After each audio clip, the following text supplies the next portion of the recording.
Desde a sua origem, a Igreja Evangélica de Confissão Luterana no Brasil tem nas comunidades a sua base de sustentação. E é assim que a Igreja chega em Esteio, na década de 30, com membros que vêm de diversas regiões da Grande Porto Alegre. Linha Nova é uma dessas regiões. E aqui, essa comunidade passa a se estruturar a partir desse ideal da graça, do acolhimento pela fé. E assim começam a celebração dos cultos numa escola conhecida como Bento Gonçalves. E logo depois, a comunidade passa a se estruturar com sede própria.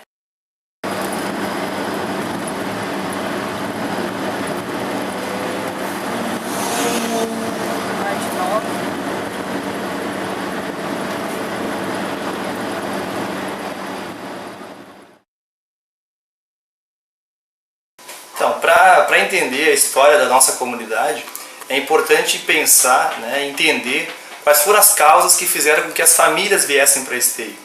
E para nós pensar por que as famílias vieram, é importante a gente entender a colonização alemã.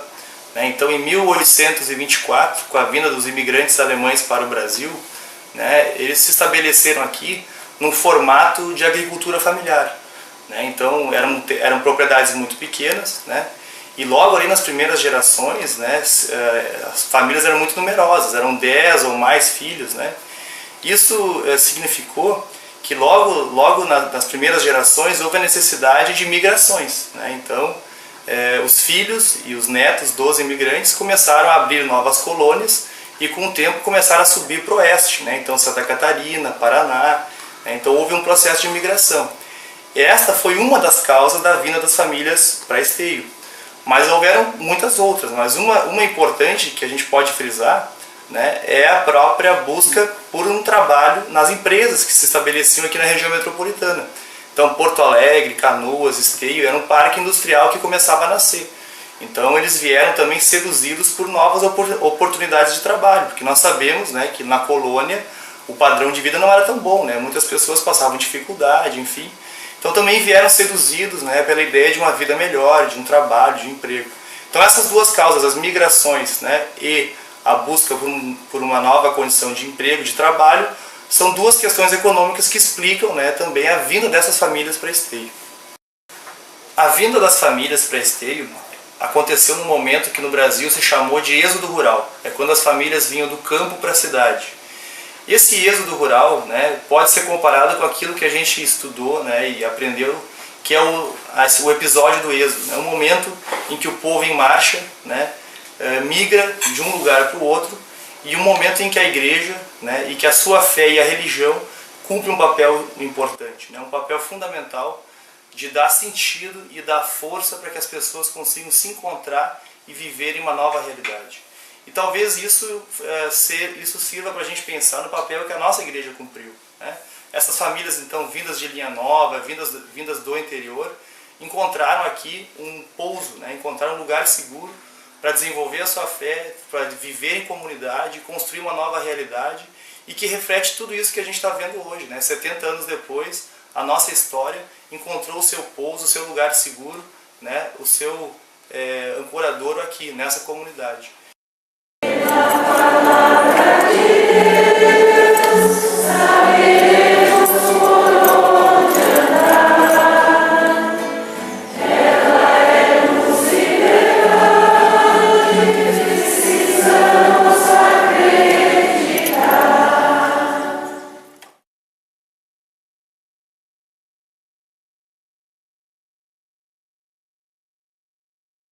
Como é que era assim esse início essa comunidade pequena, esse início? Como é que era a cozinha, o trabalho? A primeira, quando que eu lembro, era emendada na igreja. Era um puxado. Tinha uma pia, era um tanque, sabe? E era um fogão com uma chapa, E ali eram feitos esses cafés, essas coisas, E também tinha, do lado da igreja, tinha um telhado, não era um pavilhão, mas era feito com, eucalipto. Eu até acho, não sei se não eram tirados, não sei de onde que veio. E tinha as mesas e os bancos, né? Ali que o pessoal sentava e almoçava. Depois que foi construída a juventude, né? O lar da juventude. E daí a cozinha lá também começou a ficar, não sei se tinha telha quebrada, eu não sei, mas aí eu sei que chovia em cima do fogão e eu lembro que o Theo ajudava muito, ele botava, nós botava bacia, panela em volta do cano, da chaminé, para não apagar o fogo, né? Era assim, né? Era difícil, sabe? Isso era o que era precário. Na época, esse pessoal, as famílias que compunham a comunidade, as famílias eram muito determinadas em quando viam que o esforço deles resultava em alguma coisa concreta, né? Veja, eles lutavam com muitas dificuldades naquela época. Certamente, talvez até mais do que agora, porque eram menos famílias, era um grupo pequeno e muitos não tinham tantos recursos assim, como se pudesse imaginar. E são poucas famílias, né, compondo na época, não me lembro exatamente quantas, né, algumas com algumas posses, outras nem, a maioria trabalhadores, né, como temos hoje. É o mesmo quadro de hoje, algumas famílias têm recursos, mas a grande maioria não tem.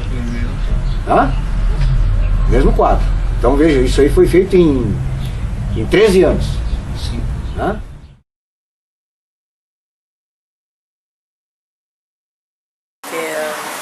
A igreja era de madeira na época e fazia um salão de material. Então tinha muito membro que não queria. E aí nós tivemos muita força do filho do pastor Mairos, o Klaus Mairos, que ele tinha discutido. O Svete, que era o presidente, que ele pediu para não fazer, primeiro fazer uma igreja melhor, para depois fazer o salão. E ele discutiu, não, essa casa de juventude vai ser construída, nós vamos fazer. E que os membros da igreja não precisavam ajudar. E foi que a gente fez essas festas todas, acho que tudo isso foi para construir esse salão. E depois então se fazia as festas ali. Pequenas. Saiu muita festa ali, eles botavam mesa em volta do salão e no meio então para servir, porque ele não era grande como é agora. Não sei que metragem, não sabe que metragem ele tinha. Ele tinha uma áreazinha na frente. Então ele vinha até ali onde tu entra para os banheiros. Sim. Ali para baixo onde tem os banheiros e a casa paroquial, e até onde tem a cozinha, ali era essa cancha de esporte. Não é? Sim. Aí a igreja não era tão para os fundos também, porque a igreja sempre tudo aqui de madeira. Não é? Ela, sim. Essa aqui era a igreja de madeira ainda. Madeira. E aqui a gente está virado para Bento Gonçalves, a rua lá de trás, né? Não, eu acho que... Sim, eu acho que sim. Porque tem casas ali para o outro lado, eu acho que não tinha esses... Não sei, eu acho que sim. Acho que os fundos é para Bento. Bento Gonçalves. O salão tinha aquela área grande na frente, né? E ali a gente sentava para ver o jogo de vôlei, fazia torcida. Tinha uma época um torneio lá, os casados contra os solteiros. Rodolfo Ur. E o outro rapaz, o Abílio se lembrou, era o marido da Marlis Crossa. Esse é o Rodolfo Ur. Rodolfo Ur. E aqui? Isso aí. Ah, sim. E? Esse aqui é o que era marido da Marlis Groschan, como é que é o nome dele? Ele está no asilo dela, aqui em cima, não? Estava, pelo menos. Esse é o Germano Forte, acho que tu conhece. A gente vai no Maquita. Germano. Esse é o Leandro Cole, irmão da Maquita, não é? Irmão da Marquita? É. E esse é o Luiz Cole, também irmão da Maquita. 2 irmãos. Cor. 2 irmãos. Isso tudo com o pastor Mairos, hein? E a Renata, né? Não, tudo bem, mas o pastor Mairos era o pastor da igreja, eu quero dizer isso. Aí o pastor veio então, não sei por que razão, ou ele tinha que ser transferido, isso eu não me lembro, mas aí veio o pastor Albrecht Beske. jovens da época e hoje, né, pessoas um pouco, né, os pais, enfim, né, avós nossos da comunidade, aprenderam muita coisa, criaram muita coisa, tiveram muito conhecimento, muita formação de opinião naquele período. Sim. Eu queria entender um pouquinho isso.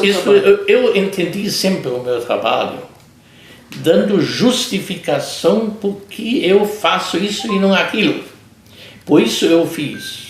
No início, eu tenho inclusive, eu acho que eu já lhe falei pelo telefone, eu fiz cultos de preparação para a ceia, onde eu expliquei o que é a ceia, o que é um sacramento, como se lida com um sacramento, quais são as consequências na vida particular, familiar, comunitária, né? Deduzida da Santa Ceia. E isto eu fiz, sim. Eu acho que às vezes eu fiz no mínimo 3 ou 4 prédicas antes de uma ministração da ceia, e a 4ª prédica foi então na própria ceia, quando a ceia foi. Isso naturalmente para alguém que nunca ouviu isso, né? Foi um baque. Uns diziam, não, mas isto é uma abordagem nova, nós aprendemos alguma coisa, né? Outros diziam, não, mas isso é bobagem, né? E assim também com o batismo.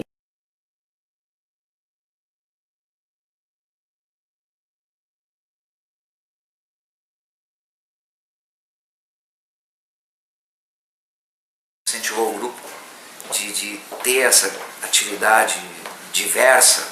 Quer dizer, imagina sair daqui num sábado para jogar vôlei, jogar ping-pong, de noite então apresentar peça teatral, normalmente num salão, e depois no outro domingo de manhã culto. Aí almoçávamos lá e depois vinha embora. Quer dizer, na época isso, puxa vida, isso além de nos deixava orgulhosos e felizes da vida por nós fazer e congregar mais gente, entende? E levar nosso exemplo para outras comunidades. Então, esportes, que é outra coisa fundamental para uma juventude e que isto falta hoje. E isso tem que ser dito por que falta. Bom, na época, já quando nós entramos, o esporte já era vôlei, futebol de salão, um pouco também, mas mais vôlei e ping-pong. Em relação à estrutura, né? Quer dizer, quando vocês entraram já tinha Casa da Juventude, né? Já. Que depois foi dito que era o salão, mas era a Casa da Juventude. Sim. Já tinha cancha. Sim. E já tinha digo na Juventude, e já tinha a igreja de alvenaria. Já tinha a igreja de alvenaria.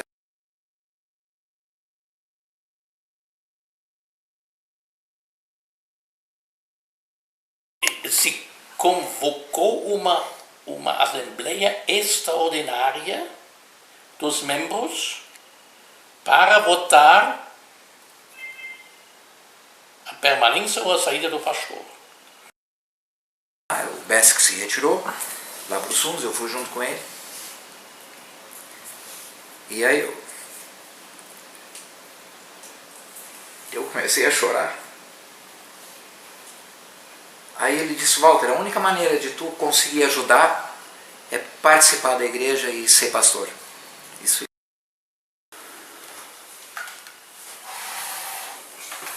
Isto foi provavelmente também na minha despedida, isto aqui. Tem uma foto que era a sua despedida. Sim. Naquela época foi bonito ainda e não tão gordo, né? É bonito isso. Pois é, isto foi em todos provavelmente esses encontros da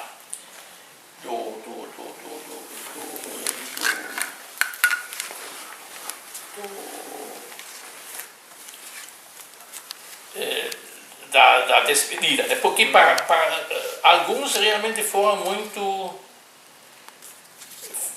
ficaram muito, como é que eu vou dizer, ficaram muito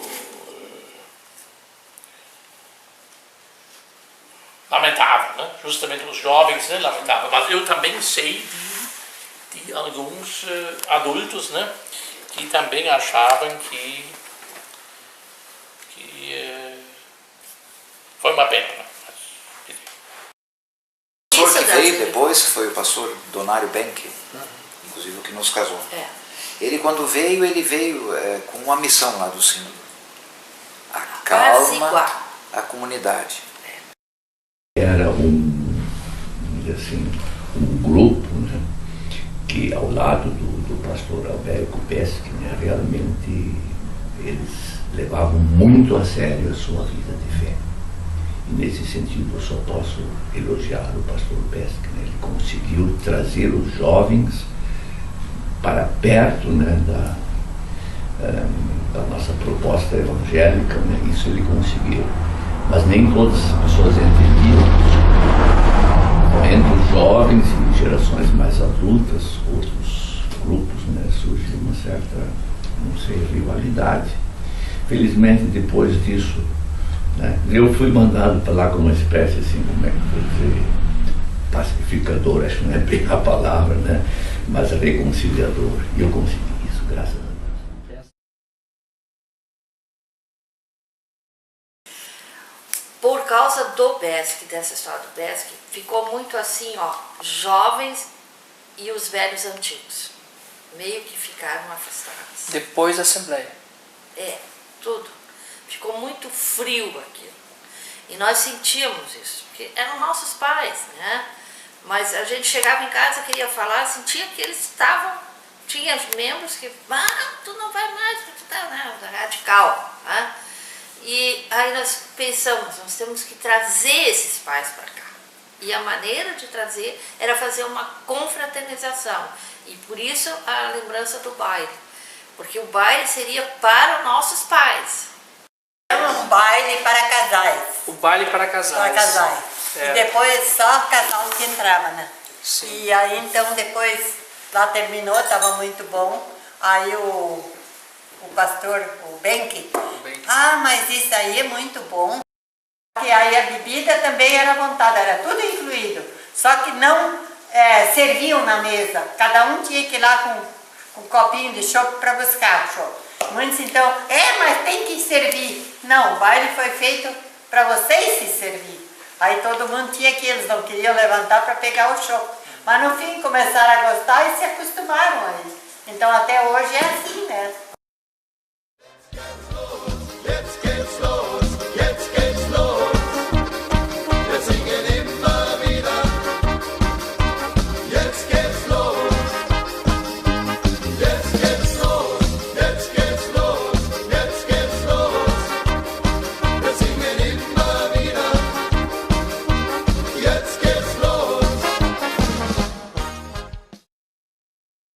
Carlos Muskov, na época eu era o presidente da juventude. Que ano? 1980. 80 é a chegada. A transição ela é imediata, quer dizer, saiu bem que num dia, né? No outro dia que já entrou o Cali. Não sei se houve uma semana ali de intervalo, não, isso não me lembro. Mas aí chegou o Cali, que era, eu tinha na época 20 anos, o Cali devia ter 26, já tinha conversa, né? O bem que já tinha, eu acho que uns 40 e pouco, não sei. Então já tinha conversa, né? E aí o Cali de repente veio com uma moto, eu tinha moto, o Cláudio Derman tinha moto, a gente já conversava sobre esses assuntos, né? E ele era um cara, vamos dizer, de política, né? Eu mostrarei que o meu caminho te leva, Pai, guiarei os passos teus e junto a ti hei de seguir. Sim, eu irei e saberei como chegar ao fim, de onde vim, aonde vou, por onde irás, irei também.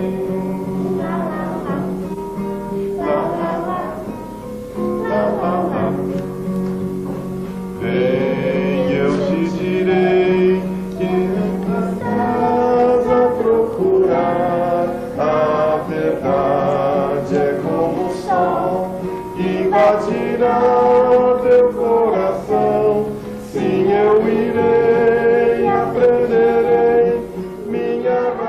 de algumas pessoas torcerem para que eu caia daqui.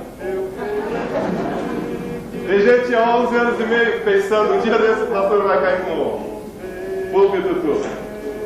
Algumas pessoas se preocuparam também com medo que isso fosse acontecer. Mas não aconteceu.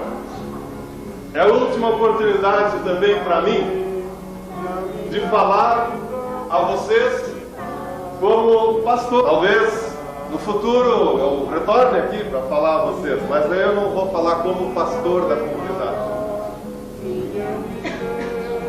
É a última oportunidade que eu tenho então de, como pastor, contar para vocês uma velha história que traz boas novidades.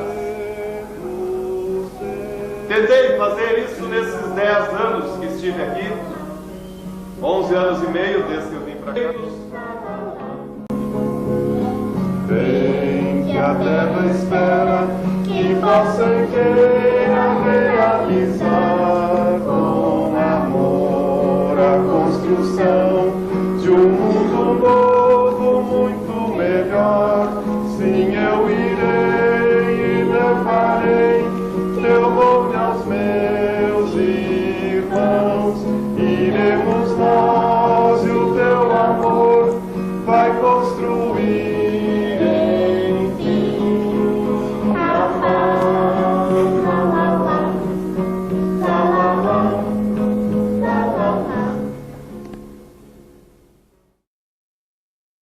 O Cali começou a fazer o tal do chimarrão amigo.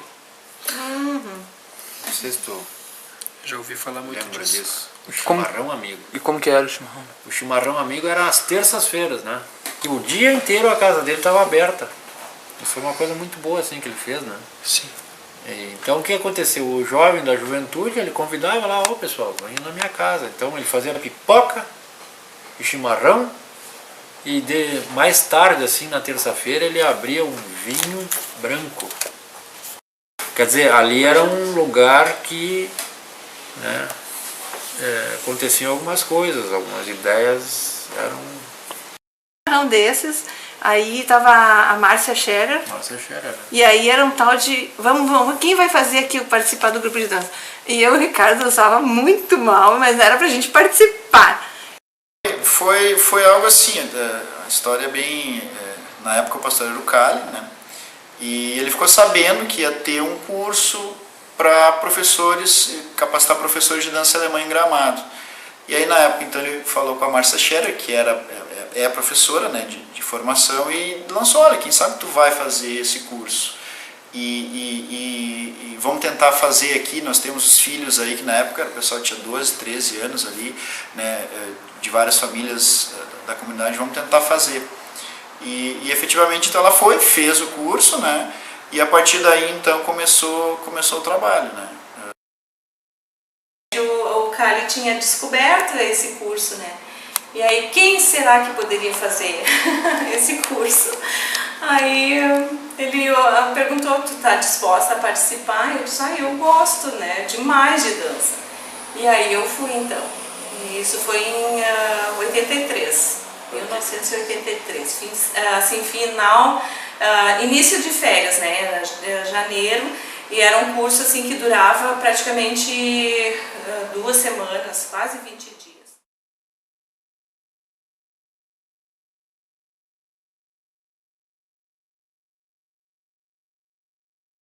Eu admiro muito a OASE, que se não fosse a OASE, a igreja não existiria. Então sempre são as senhoras, né, que estão ali junto, batalhando com a pastora, com o pastor, né, ou o casal de pastores, elas que estão conduzindo e acompanhando todo um processo. E aí os outros departamentos então são apoiados e conduzidos, né, através dessa força que as mulheres da OASE fazem. Nós nos reunimos todas as quartas-feiras, às 14h30, aqui no Salão Paroquial. Nós temos as quartas-feiras estudo bíblico, outras quartas-feiras nós vamos fazer visitas para senhoras que não podem mais vir até a oase por motivo de doenças. Também fizemos tardes de trocas, que é trabalhos manuais. Temos também os nossos chás, que são 2 ao ano. E em mês de maio, o chá das mães, e em mês de setembro, o chá da primavera.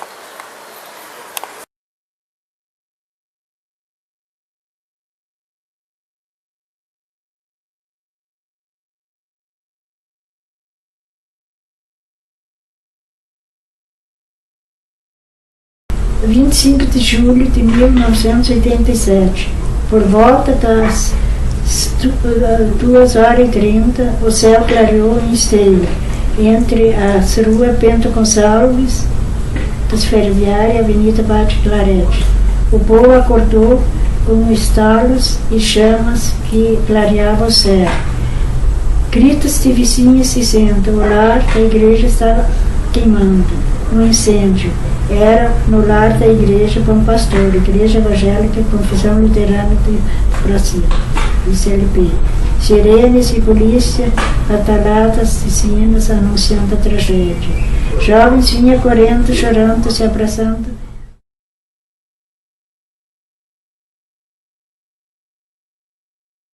Uma história, acho que marcou bastante para nós, também no sentido de se juntar e ter força, foi quando nós tivemos o incêndio do salão, né? Aquela foi uma história bem complicada, assim, porque na época nós tínhamos ali dentro um armário de madeira, onde tinha livros de atas, cancioneiros, né? Enfim, uma série de coisas que nós guardávamos ali, material esportivo, né? E coisas de outros grupos. Então, naquele dia, não tem como se esquecer disso.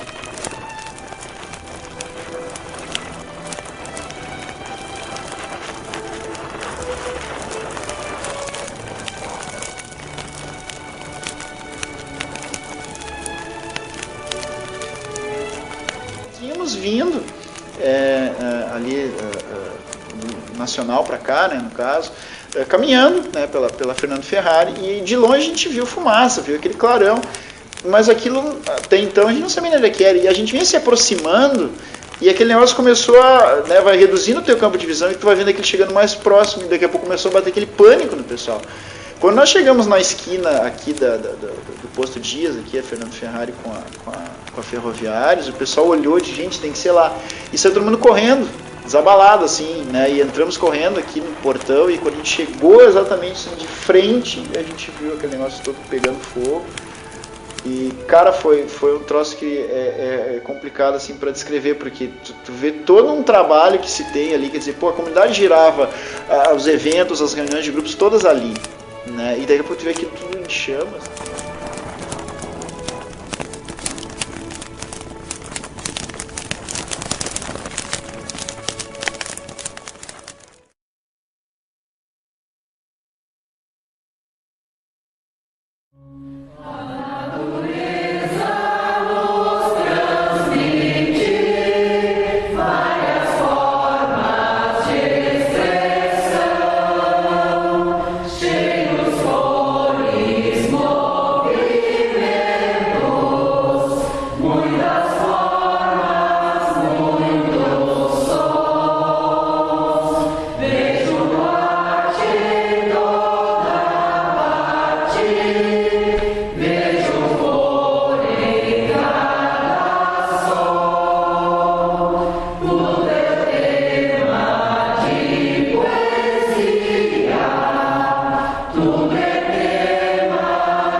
E nos fins de semana nós trazia empilhadeira e soldadores e coisa aí, e foi montada essa estrutura aí.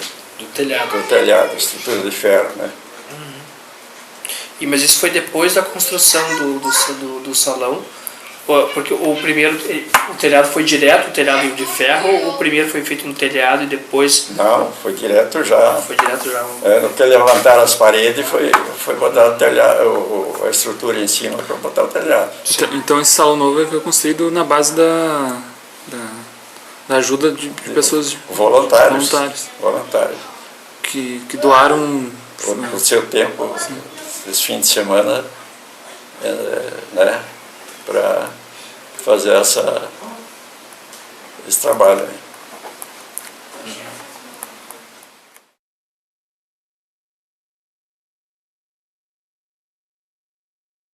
Um grupo forte da juventude que na época que se empenharam, até os pais dos jovens e coisas ajudaram, eles foram muito valentes, né? Porque na época primeiro era um pátio de estacionamento, né? Tinha brita e coisa que foi removida para depois botar a terra, botar a grama,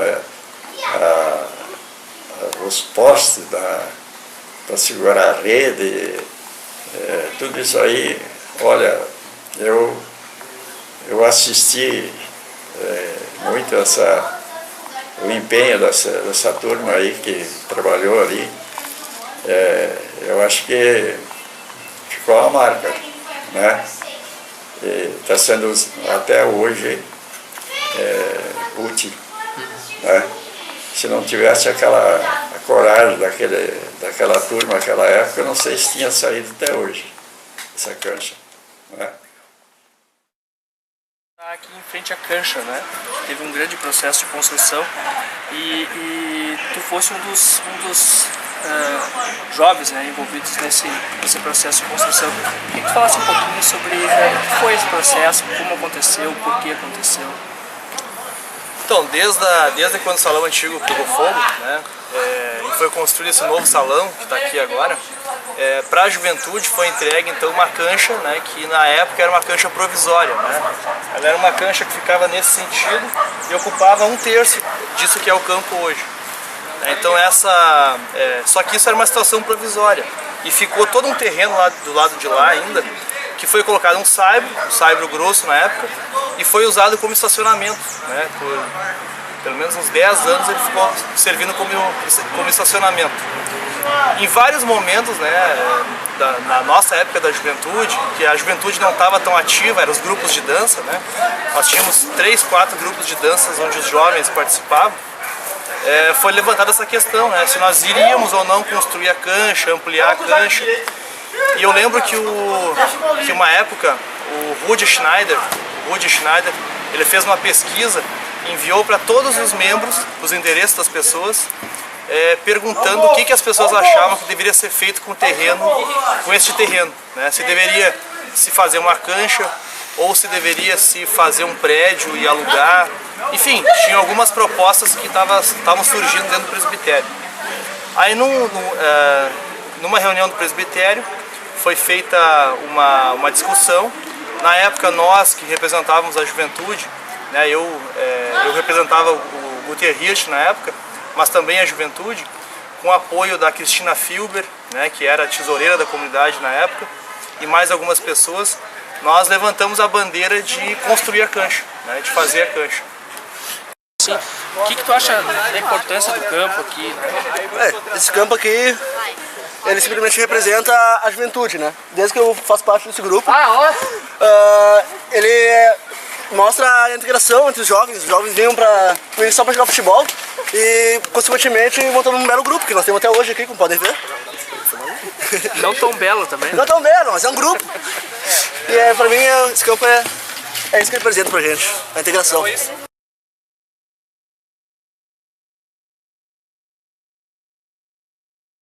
Temos na nossa comunidade grupos de dança folclórica alemã, os únicos da cidade de Esteio.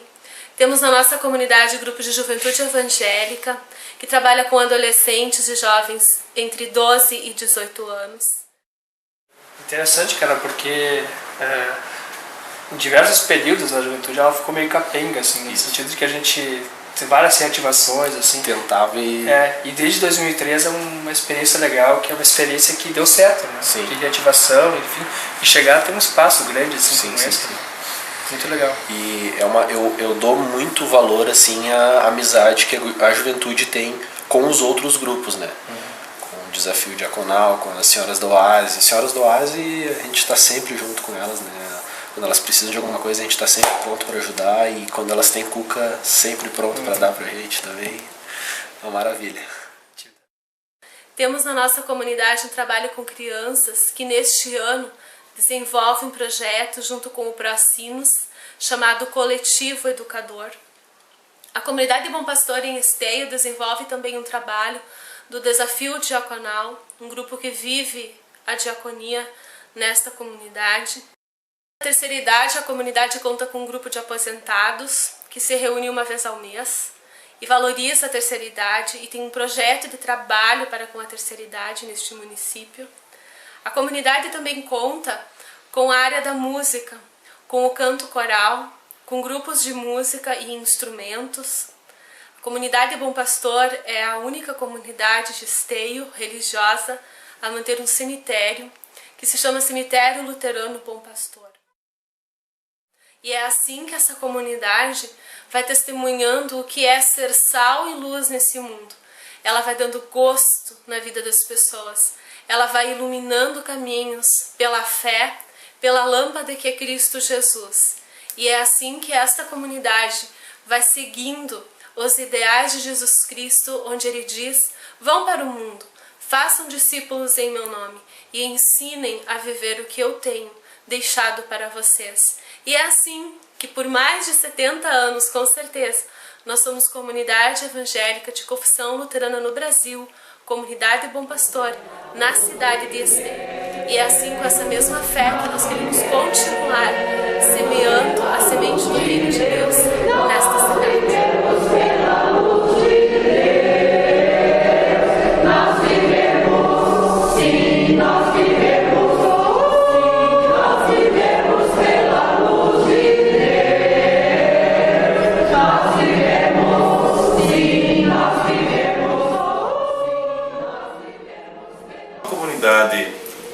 Aberta, por exemplo, nesse sentido ecumênico, uma comunidade acolhedora, uma comunidade que oferece muitas oportunidades para a alegria, né? Uma comunidade que seja essencialmente aquilo que nós entendemos que é o papel da comunidade, que seja sal e luz no mundo.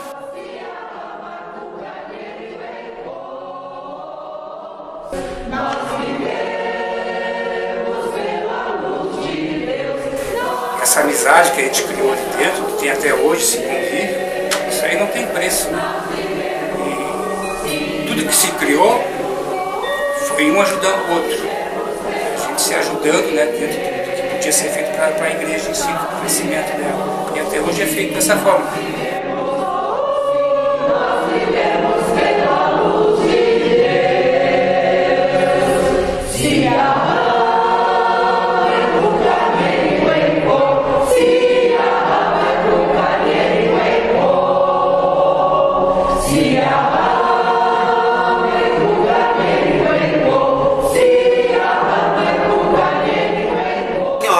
A gente pode andar em vários lugares, mas eu imagino assim, a gente tem duas pernas, né? Mas uma perna está amarrada lá. Então um pé está lá, né? A perna está lá amarrada na comunidade e a outra anda por vários lugares, né? E a gente está na vida, está nas coisas, está nos amigos, mas uma está lá amarrada na comunidade, né? Então o berço, né? O começo foi lá.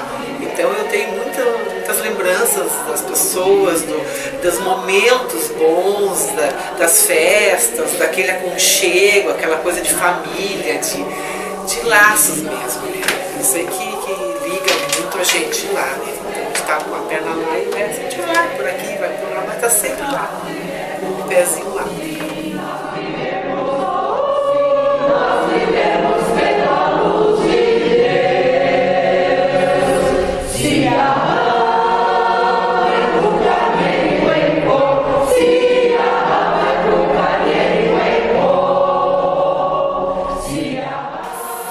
Bom, eu acho que a gente cresceu lá dentro da comunidade, todo mundo conhecia como a Laia Lu, as gêmeas, né? Então a gente participou desde o culto infantil, juventude, depois grupo de danças, desde o infantil, juvenil, adulto. E casais, inclusive, né? E decidiu então se casar. Né? A nossa primeira imposição, então, foi o casamento seria na igreja, né? E no mesmo dia. A gente falava que trocaríamos os maridos, mas a igreja não. Mas eles aceitaram, graças a Deus, né?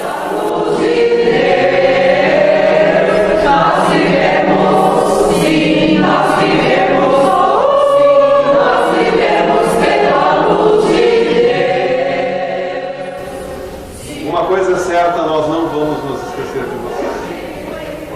Amor e amizade cria e é maior do que a memória.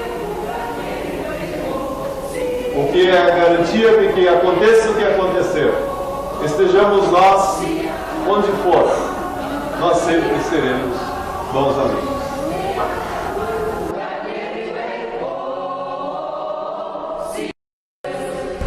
Tem tudo lá, o lazer, os amigos, principalmente, né? Aqui eu aprendi a rezar.